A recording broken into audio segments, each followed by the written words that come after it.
So panel number three, which is actually our last panel for this summit, before we close out, we've had just a really incredible and powerful lineup of speakers. So I'm just really, really excited.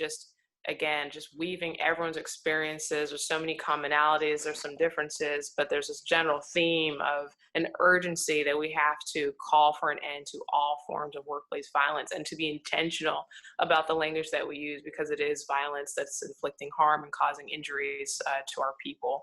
So panel number three, again, is dignity and community accountability. We have three panelists with us this afternoon. We have Dr. Royce James, who's doubling as a co-host moderator, but he's changing roles to share a little bit more about his story. He's one of the co-founders of CG Spectrum and Blue Community Organizer, and a host of other things. I know I will not do your introduction justice, so you will do a better job than me. Our other panelist is Reuben Keith Green. Keith is a Navy veteran. He's an author. He's just an amazing human being. He's the author of Black Officer, White Navy. And lastly, our third panelist is Denise Rucker-Krepp. She's a DC elected official who successfully sued the Department of Justice to obtain rape prosecution data, and just is an all-around powerful voice. So I couldn't be more proud to introduce these three panelists who are going to be talking about dignity and community accountability. So with that said, I'd like to welcome each of the panelists to just take a couple of minutes to just say a little bit about yourselves, what work you're involved in, what brings you here. So we'll kick it off with Dr. Royce James. Good afternoon. I'm completely honored to be here with my fellow panelists, including the renowned Dr. Kim Young McClear, who I consider family. That's what happens when you have family, right? You have to work a couple jobs, but that's okay. I would do it any day of the week. I guess my background, just to put it out there, I'm a military officer. I'm currently serving on active duty with the Coast Guard on loan to the Air Force. Fundamentally, I am a college professor. I teach permanent commissioned teaching staff at the Coast Guard Academy, and currently on staff at the engineering physics section of the Air Force Institute of Technology. So I'm a plasma physicist, highly involved with diversity, equity, inclusion in each one of those spaces, in the Coast Guard, in the Air Force, in physics, with American Physical Society. With my faith, I'm a Unitarian Universalist, and hence the co-founder of Black Lives of UU. And I'm also a former board member of the New London Black Lives Matter Institute that we had there for Southeastern Connecticut. So pulling all those pieces together, I would say that the underpinned intersectional piece would really be around finding the inherent worth and dignity of all people, which is our first principle as Universalist Unitarians, excuse me. And so I do feel like that's a fundamental piece of what is required in all of our interactions, whether they be positive or negative. There's a certain amount of dignity of which that has to be approached in order to start to unpack issues, both positive and negative, and almost especially when negative, because it's hard to even come to a place where you can even hear each other if there isn't a certain amount of dignity that's inherent in the conversation. So I think with that, I will pass it back to Kim, and then stand by for hearing from our other honored panelists. Honored to serve. Thank you, Royce, and thank you for all the work that you continue to do in this space. And Reuben Keith Green, feel free to jump in and tell us a little bit about yourself. Thank you, Kim. I retired in 1997, and for 20 years, I just kind of stewed in my own disbelief and concern about what had happened to me. And I decided I'd go ahead and write a book about what it was like to serve in the military, facing discrimination from the beginning, the middle, and the end, because I couldn't find any books out there that explained what it was like. My father warned me not to join the Navy because he'd been in the Navy and the Army, and he served in a period where there was rampant discrimination against Black people.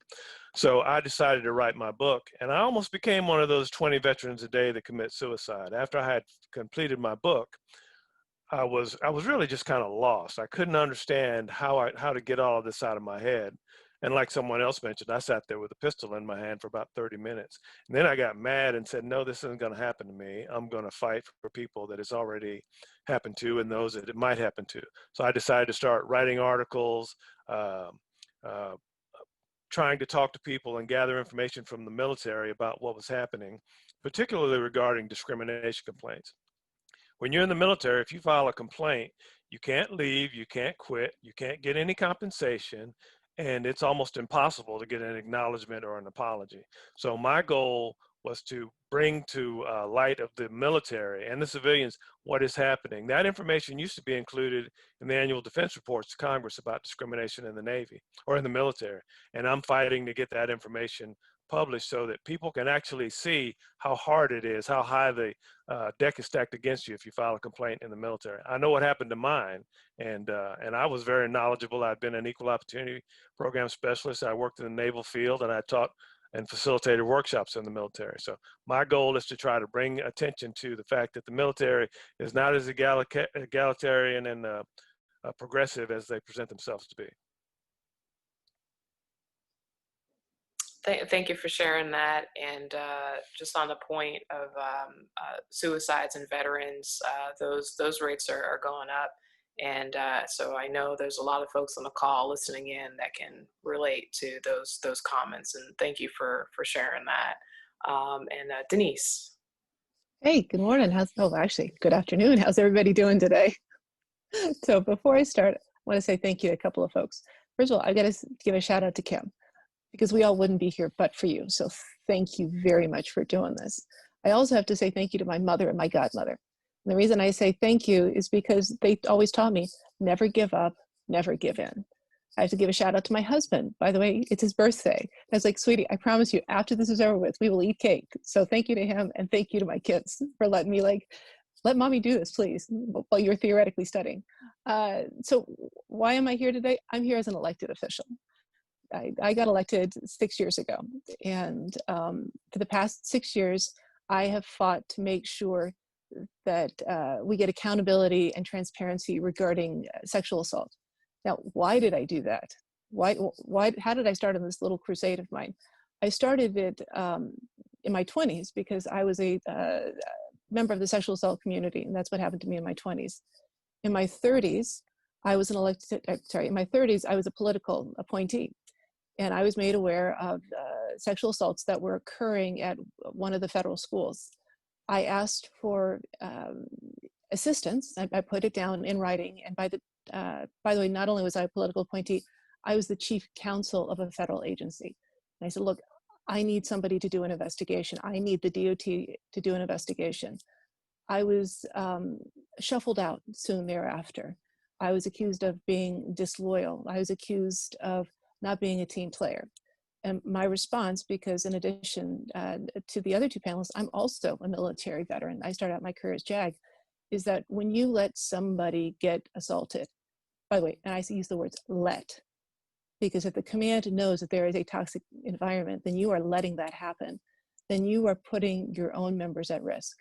And so when people said, Denise, you're disloyal, my response was, oh no, I'm not. I have loyalty to my team members. So that's what I've done for the past 6 years as an elected official, whistleblower, sexual assault victim, myself, is to hold people accountable. And so that's what I'm here to do today, is to share my story. So thank you.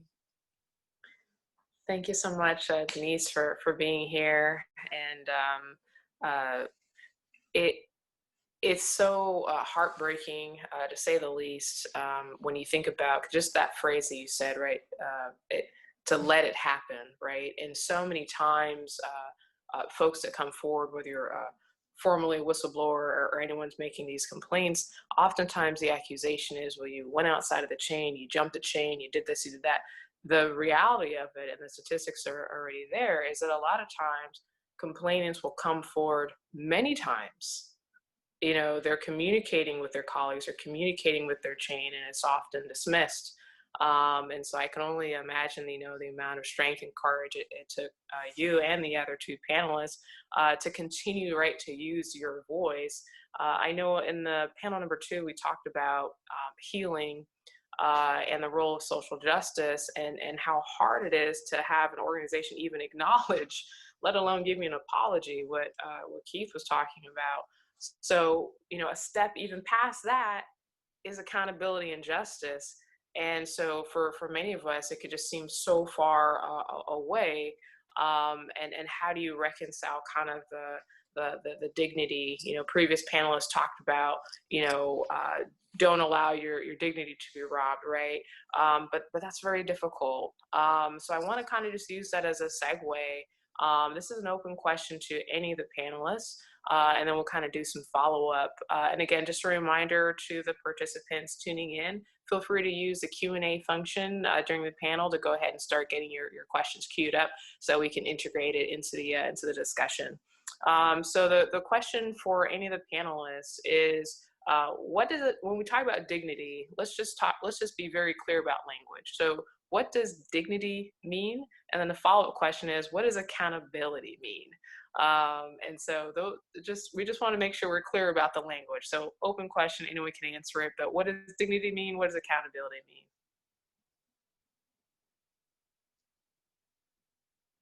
Okay, I can go first. Go ahead. No, go ahead. Go ahead. Go ahead. Okay, so it's always a good sign when all 3 panelists want to answer the question at the same time. Maybe I'll try to keep mine brief. I think that one of the organizations that's actually a large part of my life right now is our Coast Guard Spectrum foundings board, of which I serve with Kim Young McClear, and one of our other founding members is also working with us. Caleb DeVerde is working also background here. And one of the things that we put out to all of our chapters that are coming up, and the members and all those that serve with us and their families, is creating safe space. And that might not seem like a definition for dignity, but to me, that is the baseline of dignity. You have to be safe. And if you aren't being treated in a way that's safe, and that space isn't made for you to be safe, then that is because you are being treated in a way that is not in line with dignity. They are literally the points where they meet, right? And so there has to be that very specific, very intentional, very passionate sense of you, when you enter the space, will be treated safely, and that means with dignity. So I think that's what that means to me. And as far as the second half, accountability, I think it's again the same side of, it's another side of the same coin.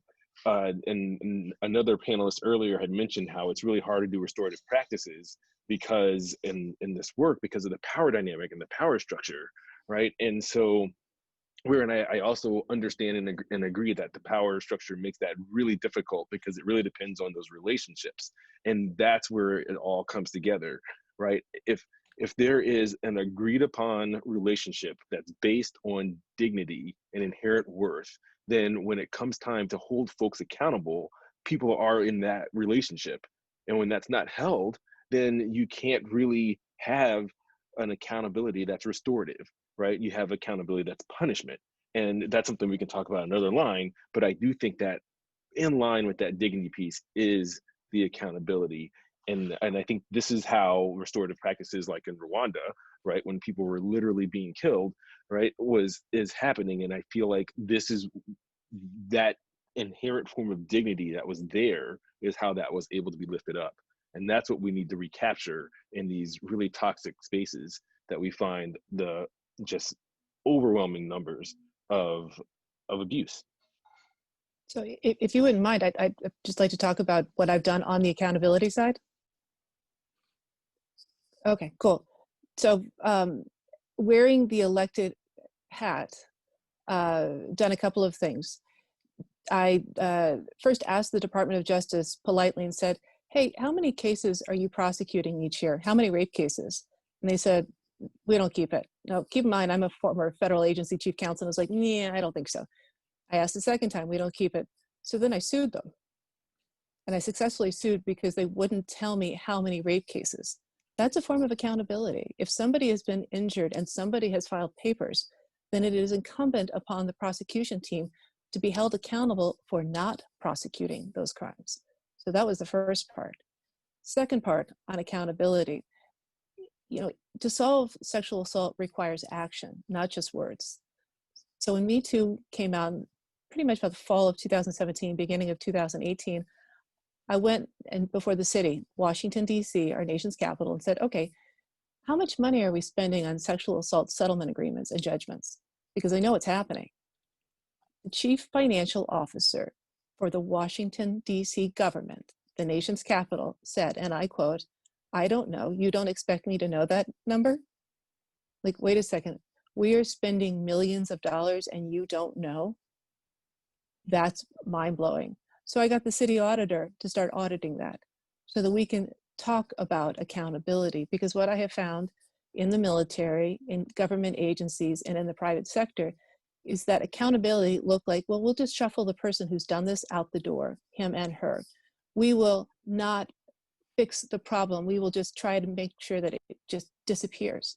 Well, there's money associated at most times when that happens. And if you are a taxpayer, shouldn't we be asking those questions? How is that money being spent? So that's what I've done as a locally elected official. Now, as a whistleblower, and remember I said that's what I did, I blew the whistle and said something has happened. I testified before the US Commission on Civil Rights and said, you need to hold the people accountable who hid my report. So in 2011, I asked the DOT IG to investigate sexual assaults. The then Secretary of Transportation told the IG not to do it. That's when I learned that the IG can refuse to do this. So what I've done over the past 9 years is tell folks, we need to hold the individuals accountable for hiding the reports, because the sexual assaults didn't stop. They continued. In fact, the day of my first election in November of 2014, I received a phone call. Ms. Krepp, I need your help. I'm being sexually assaulted. And I was like, wow, okay, hold on. Let me get myself elected and then I will help you. But we're in a situation where people are aware of the problems. They leave the job, the situation continues, and yet the individuals who knew and had knowledge did nothing. That to me is a problem. So sorry, that's my thoughts on accountability. No, I appreciate it, and no apologies needed. You made very compelling points about there's many levels to accountability, and that's kind of why I wanted to start off the question with it. And on the tone of transparency or lack thereof, right? Who has this data? Who has the information? Who has the reports?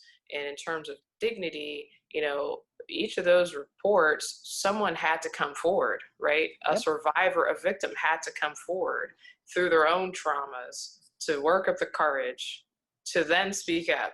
So to have an organization or an entity then cover up the data is to really, it's another ultimate slap in the face in terms of violence and suppression, silencing. So absolutely. And with that, I want to segue to Ruben. Ruben, do you prefer Keith or Ruben? I know you have Keith Ruben. is fine. Keith, all right. But I want to use that as a segue, Keith, for you, because I know you've done some work over the many years with respect to data collection, transparency, accountability. So maybe if you just want to expound, feel free. Well, I have found my primary focus is on the military because that's all I know. I never had another job after I left the military and never wanted one after what I went through in my last 2 years. I read a great book about 6 months ago called Crimes of Command, written by a retired Navy captain. And he talks about responsibility, accountability, and culpability. Until you hold someone culpable for the behavior that they have done, you're really not fixing the problem. People leave the services every day, day in and day out, because they've been abused, they've tried to report the behavior, they get retaliated against, and then they wind up going out getting out of the service with a bitter taste in their mouth, and the person who was protected goes on to a promotion and to attack and harm other people. There is a cost to the government for that, both in terms of losing good people and then in terms of VA compensation, which after 22 years I finally started getting some. So I think that if the services, every service, including the Coast Guard, has an instruction, a program on how discrimination and racism are illegal, but the program doesn't work. If you file a complaint, you have no idea what your whether or not that complaint is going to be successfully adjudicated. For the most part, the vast majority of complaints are not substantiated. I'll give you an example. Give you two examples. In 1988, the Chief of Naval Operations said there was widespread bias and discrimination against blacks in the Navy.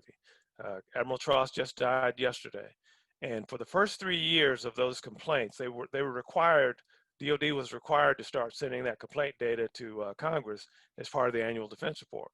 For the first 3 years of that data, the average for the Navy of substantiated complaints was 7%. In 1989, they had 156 complaints and substantiated 0 of them. So how do you have widespread bias and discrimination? You've had more complaints than you've ever had, and you don't substantiate a single one. No one was held accountable, and there was no culpability. In 2019, I found out through that special routers report on discrimination in the military that the Navy had 6% of the complaints substantiated. There were 5 out of 71 complaints substantiated. That number has dropped since 1988, 89 to the present day. So the organization is either the people that are filing complaints don't understand what discrimination is, or the organization is refusing to acknowledge that it's happening. So my goal, and I'm working right now, fighting with all the services to give me that complaint data. It should be forwarded to lawmakers. When Congress was paying attention to this, I think it had a better impact. But right now, I've spoken with Jackie Spears' office. I submitted some information to her. I've talked to multiple reporters, and I'm working with some high-level military officials. But so far, the data is not forthcoming. Until we start looking at that data the same way we look at sexual complaint data, this is going to be swept under the rug. I do think that the intersectionality of these topics, and I'm going to call them topics, but really they're social ills, is so often driven apart by those that want to maintain the status quo, if you will. And I think that there is absolutely, and that's why I love the title of this summit, is it being survivors and survivors on all these aspects. And I think about my personal journey, and I know this intersectionality is there, right? And, as a survivor, as a survivor of childhood rape, as a survivor of continual discrimination and racial discrimination, as a survivor of workplace bullying, and that's just my personal history, right? If I were to write in Caroline Randall Williams and say, tell me what it's like to be a Confederate monument, she would say, yeah, all those things exist not only in our personal histories, but in our DNA, right? And that's through all of us, right? So I do think it's really interesting how people try to make these topics be separate when they are not, right? They really are the same. Just wanted to put that out there. Thank you for saying that, and you're right, and that's why when we come together, and this is a national call to action, right? We're talking about violence, and so we kind of think about this dynamic of culpability, accountability, dare I say justice, right? It's a power issue, right? Because Keith, I know just even the examples that you provided, and same with Denise, right? As you are fighting these battles to just get the data, right? Who owns the data? Who gets to decide if they release the data, if they share the data, right? So it's incredibly difficult. So if folks aren't willing to share the data, which you need the data to then make the respective changes and advocate for different bills and so on. But if the folks aren't releasing the data, and I know there's folks on the call who are probably wondering the same thing, where do you go from there, right? How do you actually hold you know, I know this might be the $1 billion question, right? But how do you actually hold an organization accountable? And if it's so difficult just to even get the data. So are there other ways, other avenues for change, Yeah. or is it only lying in kind of the data acquisition process? Well, okay, let me give you a quick answer. Seek elected office. Seek elected office. There's nothing worse than an agency getting an email from an elected official. I am an elected official. Now, by the way, it is a nonpartisan, non-paid position. And most of my counterparts focus on transportation and planning and zoning. And I was like, those are lovely, and I'll do those. But in addition, I'm going to focus on sexual assault. So I just kept asking questions and asking questions. And not only did I ask questions, I did a sit-in in a couple of places. So we had a really a bad series of articles about sexual assault occurring in K through 12. And the chancellor and the deputy mayor for education didn't want to see me. And I was like, well, I'm just going to sit in your office until you talk to me. And they're like, but nobody's done that before. And I'm like, I know, I'm an elected official and I'm live tweeting what I'm doing to you. I'm doing a sit-in because I want this data. And pretty much I wore them down, again, as an elected official. And oh, by the way, I don't think they wanted the publicity of having an elected official arrested by the police for doing a sit-in on sexual assault. So first, go on Twitter. The second part I've learned is work with the media. You know, I've got close ties with most of the reporters in Washington, D.C., and I've just said, look, I need your help. I need you to amplify my message. I need you to ask these questions. And the way in which I approached it was, most of you are parents. Most of you have kids in the system, in the education system. Please ask the questions. And when you work with people and you build a coalition, which for me was not only my residents, but the press, then you get answers. It takes time, but you can get answers. So get elected, folks.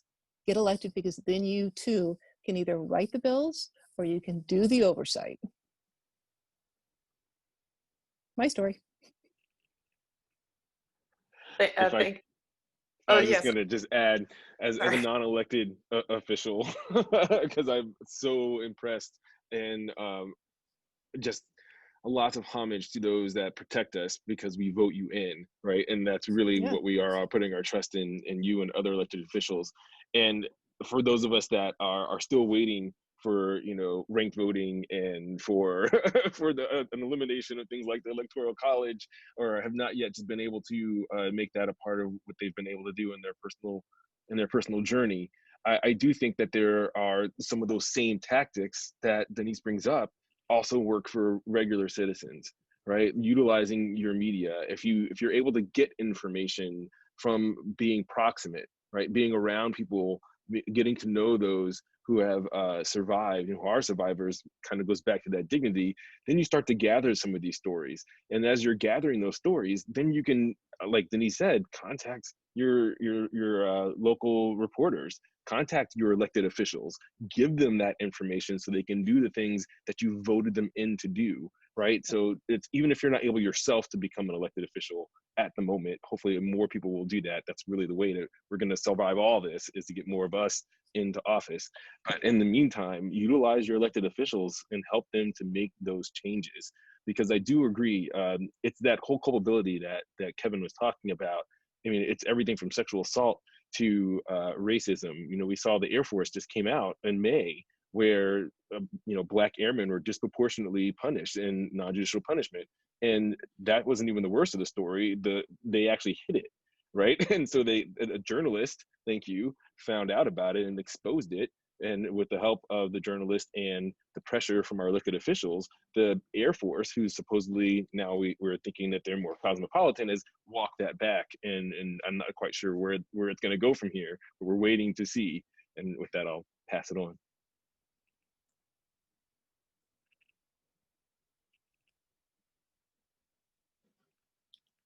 Thanks, Royce. And Keith, if it looked like you were going to jump in, didn't want to cut you off.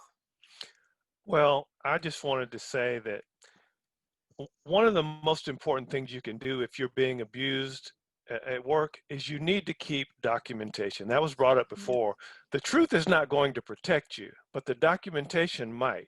because if your documentation is accurate and you can show a timeline of what's happened to you, and when you follow the process, but the people who are trying to harm you are not following the process, that goes a long way to, it may not necessarily prevent whatever is happening to you from happening immediately, but you will have a paper trail and documentation.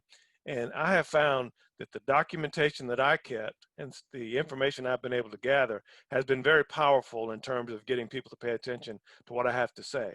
Most of the time, I get very little comment about what happened to me personally. And people will say, well, you know, that's just terrible. And then they forget about it. But once I get that data that I'm asking for, I can start asking some really hard questions, such as, why did you design a system that fails all the people that use it and protects the perpetrators? That is something that there has to be an answer to. And the answer is because it benefits the organization. We say that we take care of our people. All these organizations say our people are our number one priority, et cetera, et cetera. You can ask any PAO, they've got a canned statement that they make, but the reality is quite different. So until more people start asking questions, including the press, I have found that a couple of the articles that I've written have got a lot of press attention, but then that goes away. What I need is someone to pick up the ball and start putting pressure on the pressure points for the politicians and the military, and then maybe something will start to happen.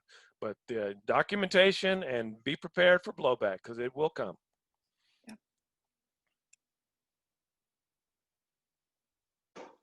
Thank you very much, Keith. And like I said, I mean, this panel, this is our last panel, so it's kind of an interesting vibe, right, between the dignity side and the accountability side. And kind of, again, we're talking about this theme of there is power in your voice, right? But then who will listen, right? And as you continue to use your voice, right, are you maintaining your sense of dignity as you take those steps to essentially relive and fight and retell and fight? So it's difficult, right? And so this is really kind of a broad question, and I think we might have one question in the queue.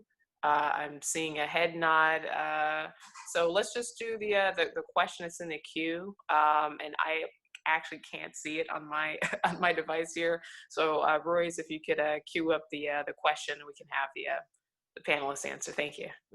Sounds great. And this is from Ada Hammond. And this says, have you found that press requests for the data are more successful?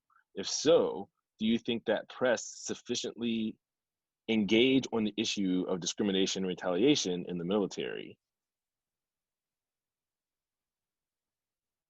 So why don't I take that one? Okay. Yes, the press are definitely asking questions, but you should also look for your non-traditional partners. So when I said I successfully sued the Department of Justice to get the information, there's a really interesting wrinkle to this story. So we're in court and DOJ was telling the judge, we don't have the information, we don't have the information. Okay, so I live in a really neat community in Capitol Hill, and a friend of mine heard about it, and she works for Senator Grassley. Now, I'm a Democrat, Grassley's a Republican, and Grassley got upset, and he was like, what do you mean they don't know what crimes they're prosecuting? He was in charge of the Judiciary Committee. So he sent a letter to DOJ and said, if you want me to confirm this person, you're going to provide Ms. Krupp with that data. That's when they provided the information. So they gave it to me, and then they told the court, still, we don't have the data. So in addition to the press, by the way, who do ask a lot of really good questions, go for your untraditional. Now, with regards to the press, here's something I would also encourage you to do. Seek support from your local officials to ask questions. So I'm one of the few elected officials in Washington, D.C. who's also a veteran. And recently there were articles talking about sexual abuse occurring within the state National Guards. And I looked around, I looked to my left, I looked to my right and said, nobody's asking a question about the DC National Guard. So I reached out again, non-paid, nonpartisan, to the DC National Guard and went, I'd like that information. I also went out to the Veterans Administration and said, I'd like to have the information on your MST claims. And they went, huh? Nobody's ever asked us that before. And I said, yes, you're right. I want your MST claims going back to World War II. And I want you to break it down for all the MST claims filed, going, male and female. And I want gender, in addition to gender, I want race. I got that. So when folks say, are the press involved? Get the press involved. But you also have to match that up at the local level. It doesn't have to be a governor. It doesn't have to be a mayor. It has to be somebody like me who says, I'm willing to write a letter and put my name down and get the answers. That's what you have to do.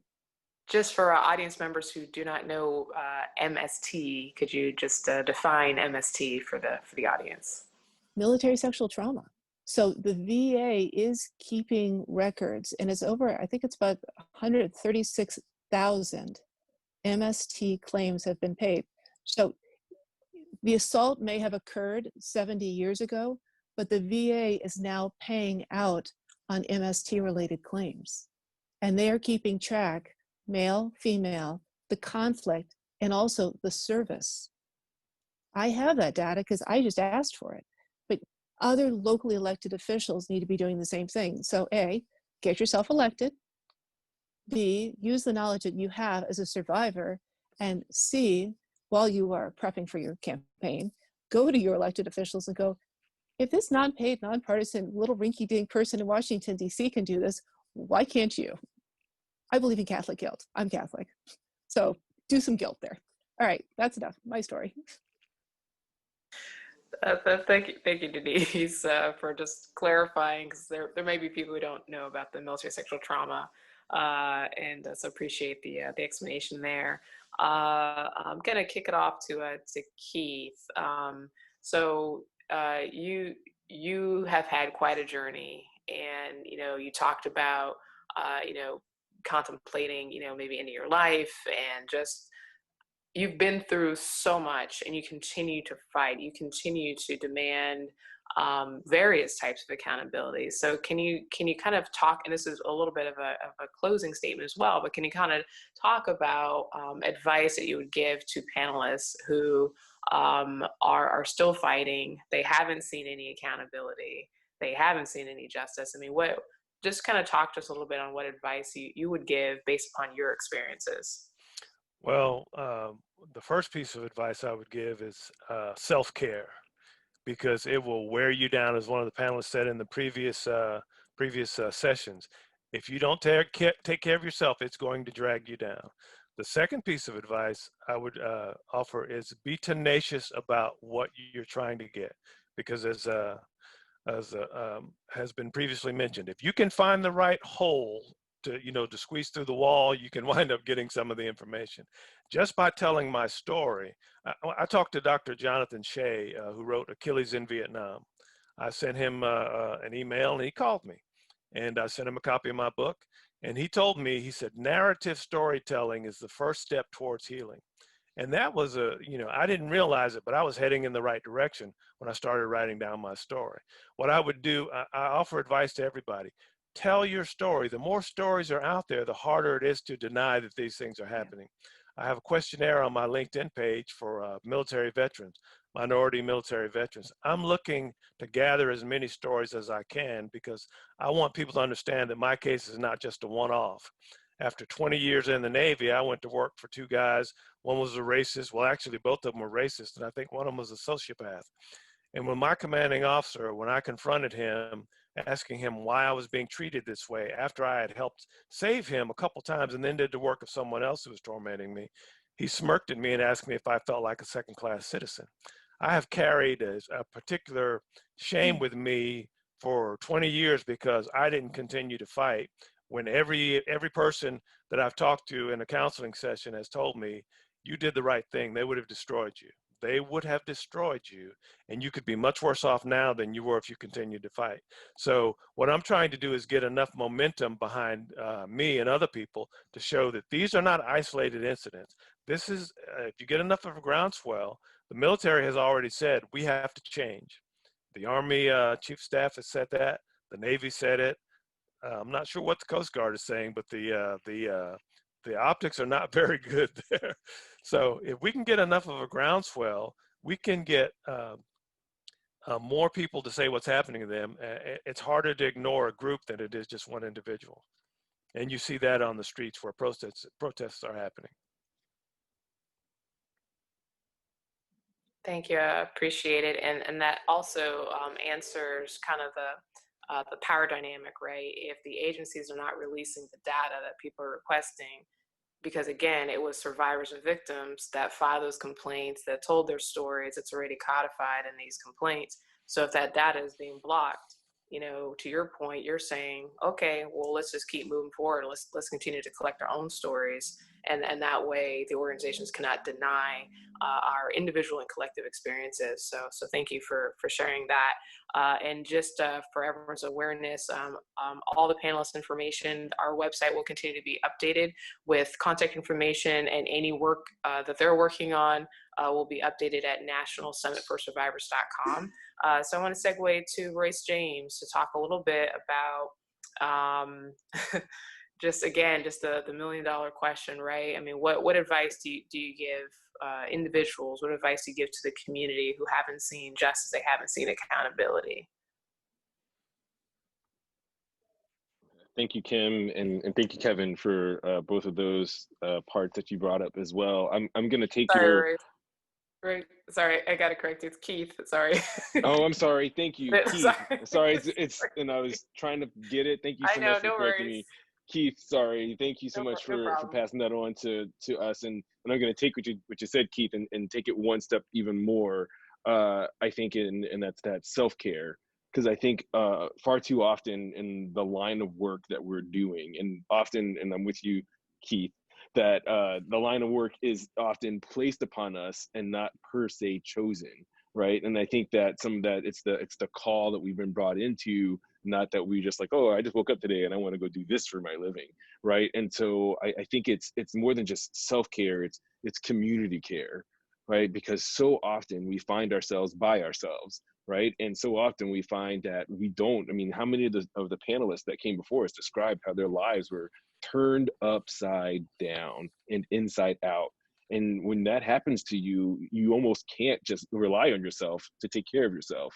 You have to rely on your people, right? And so I feel like we as a community really have to come together to have this and practice this community care and take care of each other. We need to be able to say, you know what, let's make a fund. Let's send these people on a vacation. Let's send these people to, to wherever to just have some downtime. Let's take over these responsibilities and not let them to get worn down quite to the place where they have nothing left to give, right? And so I think that right on line with what you're saying, Keith, is that care, right? That piece of us taking care of each other. I think that's so fundamental. Thank you so much for bringing it up first, because that to me is fundamental. We have to do that.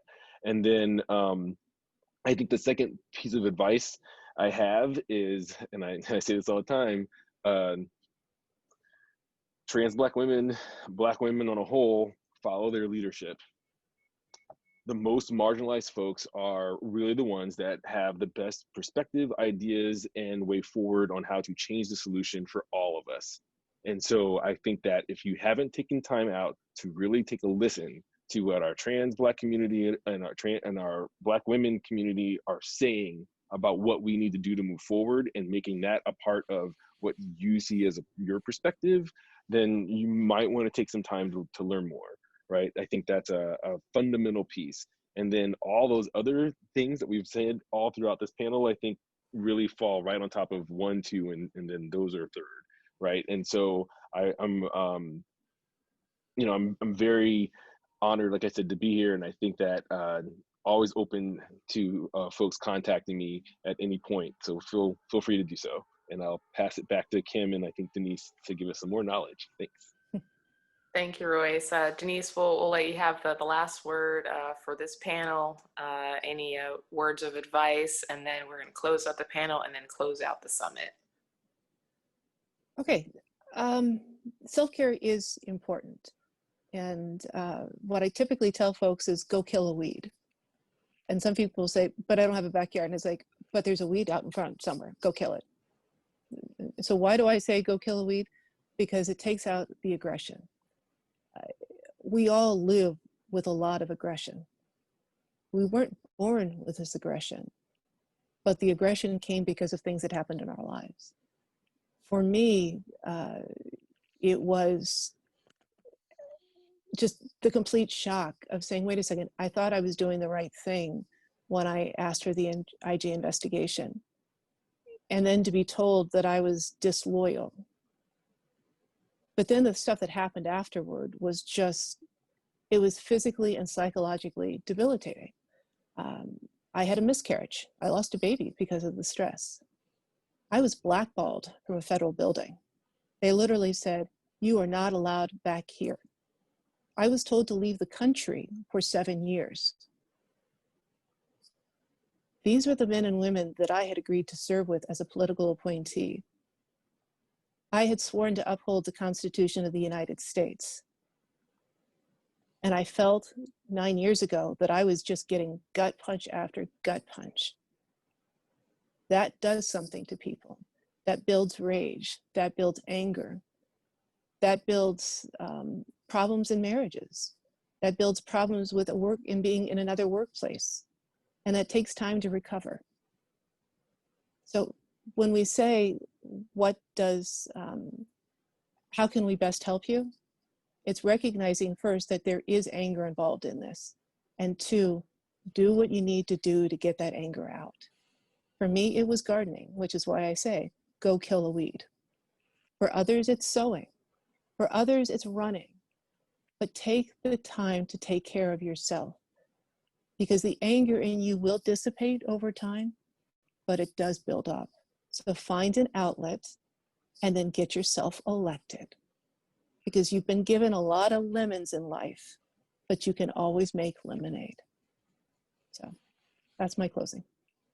I appreciate it, Denise. And what resonated was the term rage and how that marries up with violence, right? And so if someone is being bullied or harassed, sexually assaulted, and the whole spectrum, right, of all these types of violence, right, that's also anger, that's also rage, right? That's also not in alignment with the dignity and worth of that person.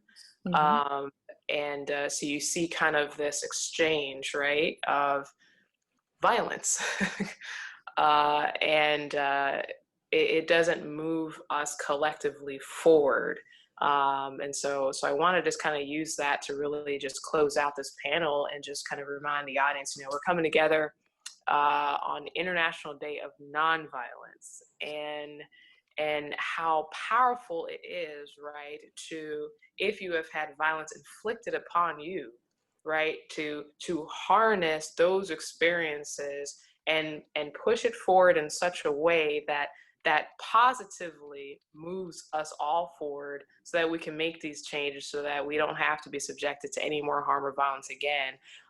It is not an easy journey, and it's not something that can be done alone.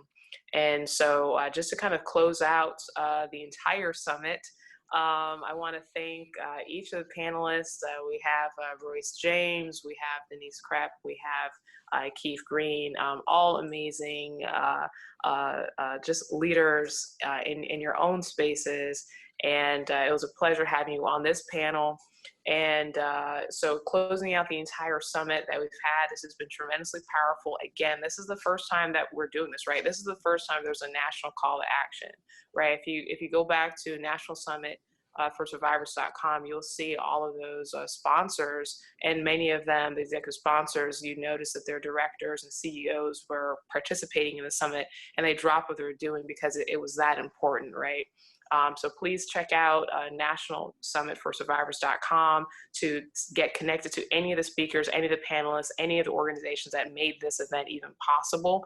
And we must acknowledge that survivors cannot do this alone, right? We need more subject matter experts, more policymakers, legislators, educators, community organizers, allies, and others to take action, right? And, you know, we've heard these stories before, right? And kind of to Keith's point about why he wants to create this repository, right? We've heard these stories before, but we need to do a better job of capturing the stories to make it undeniable that these things are occurring and they must stop. So again, our 2020 call to action and beyond: we must end workplace violence. We must use our collective voices. We must center on healing, dignity, and justice. And we must take very specific steps, not just for the present, but for our future. So again, it's been a true pleasure. I do want to just give one more shout out to all of our executive sponsors. I'll just list them really fast again. We've had Whistleblowers of America, Modern Military Association of America, Dignity Together, Civility Partners, National Whistleblower Center, Whistleblower Summit Film Festival, and Coast Guard Spectrum. So again, without these sponsors, this event wouldn't even have been possible. Thank you to all of the amazing panelists and speakers, from Natalie Quam to Danny Johnson, to all of the tremendous speakers. Like I said, this is truly something that is near and dear to all of us. So I can't thank you guys enough for just an amazing job that you did. Again, for those tuning in, this summit is being recorded, and please tune in to nationalsummitforsurvivors.com, where there'll be the video portions of the panels will be uploaded in a couple of days. So please check back for the website for all resources that the panels mentioned. We'll provide links on our website. So I think we have one more slide, Royce. I don't know if you're able to share. There we go. So this formally concludes our 2020 Summit for Survivors, ending all forms of workplace violence. So please join the national call to action at nationalsummitforsurvivors.com. Please sign up to receive emails and to learn more about how you can join the national call. So thank you. This concludes our 2020 Summit, and enjoy the rest of your day. Thank you.